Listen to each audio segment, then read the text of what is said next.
हाल दोस्तों, हमारे channel target सरकारी जॉब में आप सभी का स्वागत है। अगर हमारे चैनल पे नए हो तो हमारे चैनल को सब्सक्राइब करें तथा बेल आइकन दबाना ना भूलें, जिससे हम आप लोगों को एक नया वीडियो आप लोगों को तक पहुंचा सकें। तो आज का हमारा सेशन है पर्यावरण के अति महत्वपूर्ण प्रश्न जो आपके लिए C TET, C G TET और U P TET, M P TET और रीट, एम टेट और जी टेट, सभी टेटों में ये अति महत्वपूर्ण प्रश्न होंगे जो आप लोगों को पेपर में इस 100 में से 60% जरूर प्रश्न फंसेगा। तो हम चलते हैं अपने सिलेबस की ओर, पाठ्यक्रम की ओर। तो प्रश्न नंबर 1 कि पारिस्थितिकी जीवों तथा उनके पर्यावरण के मध्य का अंतर संबंध है, यह कथन किस भारतीय विद्वान ने दिया था? तो जो पी.डी. शर्मा थे, इन्होंने यह बताया था कि पारिस्थितिकी जीवों तथा उनके पर्यावरण के मध्य अंतर संबंध कैसा है और इस पर कैसा प्रभाव पड़ता है, कि जीवों से पर्यावरण पर कैसा प्रभाव पड़ता है और पर्यावरण से जीवों पर कैसा प्रभाव पड़ता है। इसीलिए इन्होंने इसका इन्होंने वर्णन किया है। तो हम चलते हैं नेक्स्ट क्वेश्चन की ओर।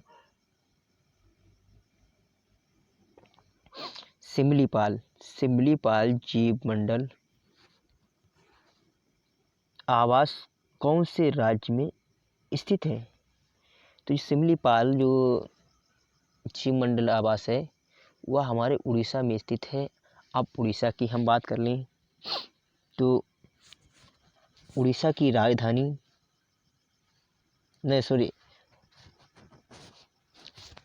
उड़ीसा की अगर हम बात करें तो उड़ीसा के मुख्यमंत्री कौन है? तो नवीन पटनायक हैं। और इसके जो राज्यपाल हैं वो कौन है? तो प्रोफेसर गणेश लाल। ये भी ध्यान रखना। तो उड़ीसा राज्य की जो राजधानी वो है भुवनेश्वर में। ये तीनों चीज़ें याद रखना। हमने लोगों को आप लोगों को क्या बताया है कि भुवनेश्वर के जो मुख्यमंत्री हैं वो नवीन पटनायक हैं तथा इसके राज्यपाल हैं वो श्री गणेश लाल है। और जो यहाँ की राजधानी इसकी है वो राजधानी है वो भुवनेश्वर है इसकी, ध्यान रखना। चलते हैं नेक्स्ट क्वेश्चन की ओर। बेसिक शिक्षा के लिए सर्वप्रथम किसने आंदोलन छोड़ा था? तो बेसिक शिक्षा के लिए सर्वप्रथम आंदोलन छोड़ा था हमारे महात्मा गांधी ने।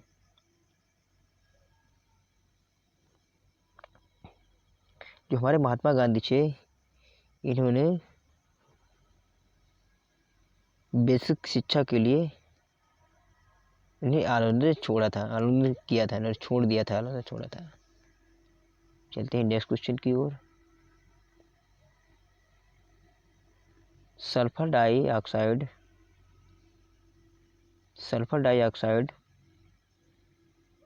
के प्रदूषण का जैविक सूचक क्या है? तो काई का।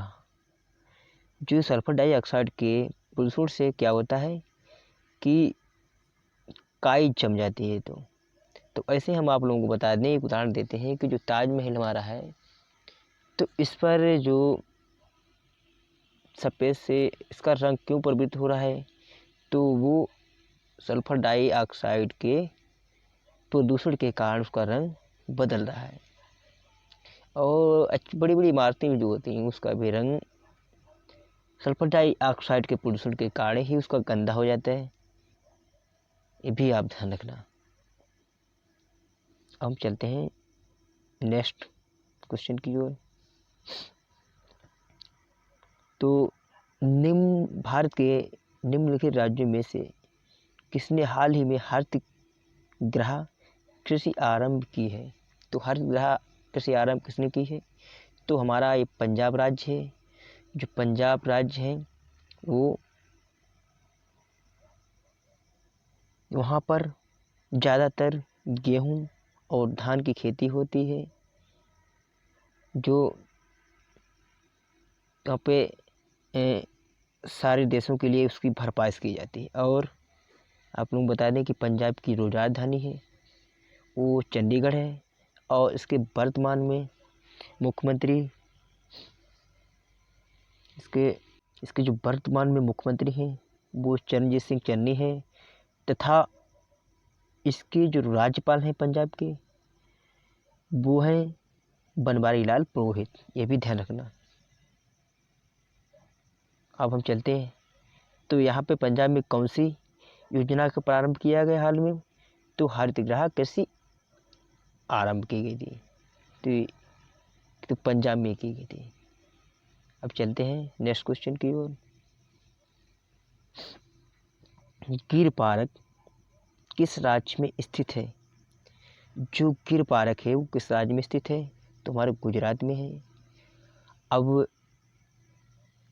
अब हम गुजरात की अगर बात करें तो गुजरात की राजधानी है गांधीनगर, और तथा इसके प्रेजेंट टाइम में मुख्यमंत्री कौन है, तो भूपेंद्र पटेल, तथा हमारे वर्तमान में राज्यपाल कौन है, तो आचार्य देवव्रत।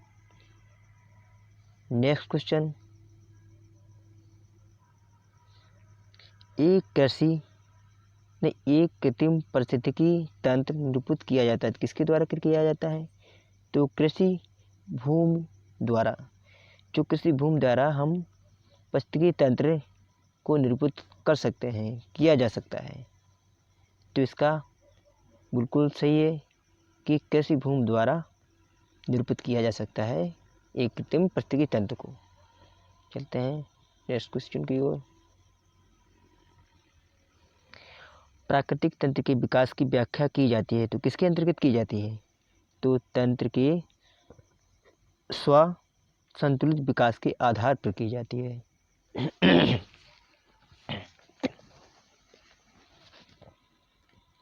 तो अब हम चलते हैं नेक्स्ट क्वेश्चन की ओर। समुद्री परितंत्र के किस वर्ग में जैव निम्नीकरण का कार्य सर्वाधिक है, तो कौन सी चीज़ है जो समुद्र में परिस्थिति परितंत्र के वर्ग में निम्नीकरण है, निम्न उसका स्थान है तथा उसका कार्य सर्वाधिक होता है, तो वो होता है फाइटोप्लैंक्टन होता है। जो फाइटोप्लैंक्टन होता है इसका समुद्री परितंत्र के वर्ग में जैव निम्नीकरण होता है तथा इसका कार्य सर्वाधिक होता है, ध्यान रखना। नेक्स्ट, किसी परिवार को दर्शाया जाता है तो किसके द्वारा दर्शाया जाता है, पारिवारिक वृक्ष के द्वारा। किसी परिवार को अगर दर्शाया जाता है वो पारिवारिक वृक्ष के द्वारा। अब आपको परिवार की बात बता दें तो पहले पुराने ज़माने में संयुक्त परिवार हुआ करता था, लेकिन अब हम आधुनिक काल की अगर बात करें तो दोस्तों एकांगी परिवार हो गया। जिस परिवार में एक से अधिक परिवार नहीं होते वो एकांगी परिवार, केवल उसमें 2 परिवार होते हैं, एक पति और पत्नी और प्लस उसके बच्चे। और जो संयुक्त परिवार होता है उसके अंतर्गत 7 पीढ़ियों तक के लोग उसमें रहते हैं, एक ही छत का बना खाना खाते हैं तथा एक ही घर में रहते हैं, ये बात ध्यान रखना। नेक्स्ट, पारिस्थितिकी तंत्र किससे मिलकर बनता है, जो पारिस्थितिकी तंत्र है वो किन किन चीज़ से मिलकर बनता है, तो हमारा एक जीवीय समुदाय द्वारा तथा उसके निर्जीव घटक द्वारा। जीवी समुदाय और निर्जीव घटक ये इनके दोनों के द्वारा ये बनता है। नेक्स्ट, निम्न में से कहाँ सदाबहार वन पाया जाता है, सदाबहार वन कहाँ पाए जाते हैं, तो ये हमारे पश्चिमी घाट पे पाए जाते हैं। अब सदाबहार की बात कर लें तो हमारा सदाबहार वन जो उत्तराखंड राज्य है वहाँ सदाबहार वन पाए जाते हैं हमारे भारत में। और कुछ सदाबहार वन हिमाचल प्रदेश में भी पाए जाते हैं। लेकिन आपको अगर बात करें वनों की, एक क्वेश्चन पूछा जाता है कि भारत में सर्वाधिक वन कहाँ पाए जाते हैं। तो भारत में सर्वाधिक जो वन पाए जाते हैं वो हमारे मध्य प्रदेश में पाए जाते हैं, तथा वहाँ पर सबसे ज़्यादा शेर की मात्रा होती है। शेर हैं जो जीप शेर है वो वहाँ पर सर्वाधिक पाया जाता है। तो हम चलते हैं नेक्स्ट क्वेश्चन की ओर। निम्नलिखित में से कौन सा एक भारत की राष्ट्रीय जलवायु परिवर्तन कार्य योजना के 8 मिशनों में शामिल नहीं है। तो क्या है नहीं शामिल है? तो नाभ की शक्ति, ये शामिल नहीं है। नेक्स्ट, किस वर्ष अंतर्राष्ट्रीय ओजोन दिवस मनाया जाता है? किस दिन ओजोन दिवस मनाया? तो किस वर्ष अंतर्राष्ट्रीय ओजोन दिवस मनाया जाता है? तो वो 16 सितंबर 1995 16 सितंबर को ओजोन दिवस मनाया जाता है। तो ये ध्यान रखना, 16 सितंबर 1950 को अंतर्राष्ट्रीय ओजोन दिवस मनाया जाता है, ध्यान रखना। नेक्स्ट, सबसे स्थायी पारिस्थितिकी तंत्र है। तो स्थायी पारिस्थितिकी तंत्र कहाँ है? तो वो समुद्र में पाया जाता है। सबसे स्थायी जो पारिस्थितिकी तंत्र पाए जाते हैं वो समुद्र के अंदर पाए जाते हैं। नेक्स्ट, दांतों और हड्डियों के विकास के लिए कैल्शियम की आवश्यकता होती है। कैल्शियम के साथ साथ कौन सा तत्व है जो हड्डियों के विकास में सहायक होता है? जो हमारा फास्फोरस होता है वो दांतों और हड्डियों के साथ साथ दांतों और हड्डियों के विकास में सहायक होता है। कैल्शियम के साथ साथ हड्डियों के विकास में सहायक होता है। Next, Rajasthan state chemical works कहाँ स्थित है? जो उत्पन्न हुए हैं हमारा स्टेट केमिकल वर्क्स राजस्थान में, जो कहाँ पर स्थित हुआ है? तो वो डिडवाना में स्थित हुआ है। जो डिडवाना है वो राजस्थान राज्य में स्थित है। तो ये भी ध्यान रखना। अगर उल्टा पूछ दिया जाए कि स्टेट केमिकल वर्क्स डिडवाना किस राज्य में स्थित है, तो आपको क्लिक करना है कि राजस्थान में। नेक्स्ट, धातुमय परिस्थिर किसे कहा जाता है? जो धातुमय परिस्थिर होता है तो किस चीज़ को कहा जाता है? कौन सा अयस्क होता है? कौन सी धातु होती है जिसे हम इसे कहते हैं? जो अयस्क होता है उसे हम धातुमय परिस्थिर कहते हैं। नेक्स्ट, भारत की संकटाग्रस्त पादप जाति में सम्मिलित है। तो कौन सी चीज़ है जो संकटाग्रस्त पादप जाति में सम्मिलित की गई है, सम्मिलित है? तो वो चंदन होती है। अच्छा, चंदन की बात करें, चंदन जो लकड़ी होती है वो बता दें, एक उदाहरण कहा गया कि चंदन विष व्यापार नहीं लिपटे रात भुजंग, कि जो एक सर्प होता है वो अब उसकी उम्र पूरी हो जाने पर जब बुजुर्ग हो जाता है उसके सर में बाल जम जाते हैं और जब पंख बढ़ जाते हैं तो उड़कर वो चंदन के वृक्ष में जाके लिपट के अपना माथा पटक पटक के प्राण दे देता है और वहीं से अपनी प्रक्रिया ख़त्म कर लेता है। तो इसीलिए चंदन का जो लकड़ी होती है तो वो सर्प के लिए बहुत प्रिय होती है। वहीं से इसको जो सर्प होता है वहीं से उसको प्राणों का यानी संकलन होता है और मरकर वहीं से वो स्वर्गलोक में जाता है। उसको स्वर्गलोक में वहाँ पे स्थान मिलता है, ध्यान रखना। नेक्स्ट, बहता जल मृत्तिकायतु मृदाओं को काटते हुए गहरी बहिकाएं बनाता है, जिन्हें क्या कहते हैं? तो क्या कहते हैं?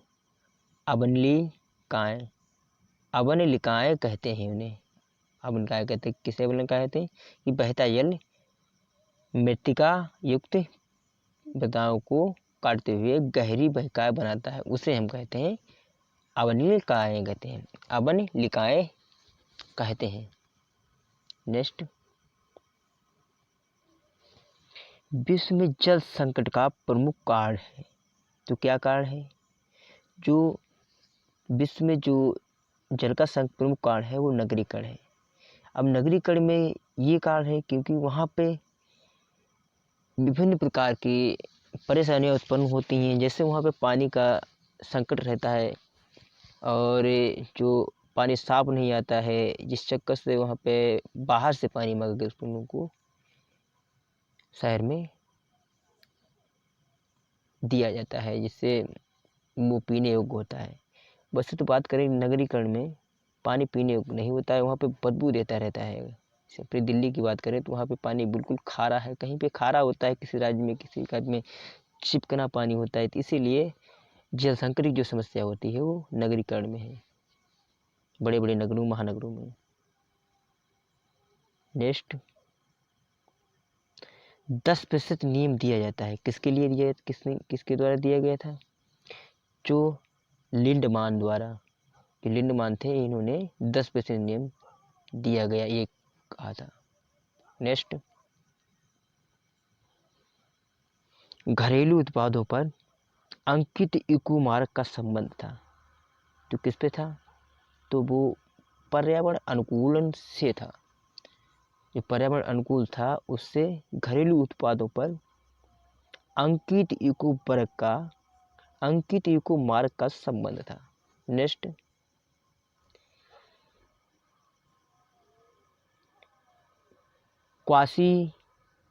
क्वाशियोरकर नामक रोग किसकी कमी से होता है? जो क्वाशियोरकर नामक रोग होता है वो हमारी प्रोटीन से होता है। प्रोटीन बता दें किस किस चीज़ में पाई जाती है? तो दाल हुआ, दूध हुआ, अंडा हुआ, इन चीज़ों में प्रोटीन की मात्रा अधिक पाई जाती है। किसकी मात्रा पाई जाती है? प्रोटीन की अवस्था पाई जाती है। नेक्स्ट क्वेश्चन, डेंगू रोग का वाहक होता है। तो क्या होता है वाहक? जो एडीज मच्छर होता है, एडीज जो मच्छर होता है वो डेंगू रोग का वाहक होता है। तो इसका ये बिल्कुल सही है। अगर हमारा वीडियो आप लोगों को कैसा लगा, अगर हमारा वीडियो आप लोगों को अच्छा लगे तो हमारे वीडियो को लाइक करें, शेयर करें तथा हमारे चैनल को सब्सक्राइब करें, और जिससे तब बेल आइटम दबाना ना भूलें, जिससे हमारा नोटिफिकेशन आप लोगों तक सबसे पहले मिल सके। तो हम चलते हैं, ठीक, ओके। जय हिंद, वंदे मातरम।